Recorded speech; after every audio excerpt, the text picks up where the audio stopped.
Hello guys, welcome back to Manu VCC classes, and today we are again back with a new video on Excel. Where we will be learning on creating multiple sheets using Excel.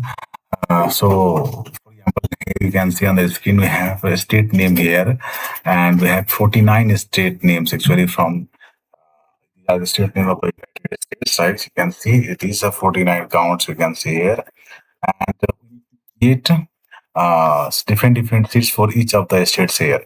So that we can do manually by just clicking on the plus sign here, new sheet, and naming the sheet like the full Florida, FLO, RITA, right? Then we can again click here and say New York, right? New York. So it will be time consuming and it also take a lots of effort to do that.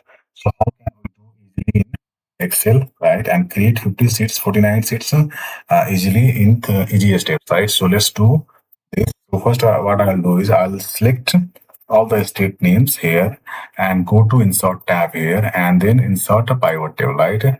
And click on OK. So then you can see I have uh, pivotal option here, pivot table fields here. I just drag the state uh, here in filters and you can see go to, then after that just select here and go to pivot table analyze field where you have options here and click on the show report filter page. Click here and then just click on OK. Now you can see on the background it is working.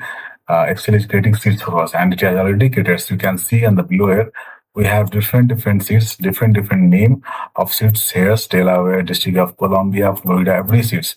So we have seats here available for all those states here. So see how easy to create seats in Excel using simple methods. So I hope you guys have enjoyed this video and learned something new today. For more such awesome videos, please do like, share, and subscribe our channel, Manoj Classes. Till then, goodbye and see you in the next video.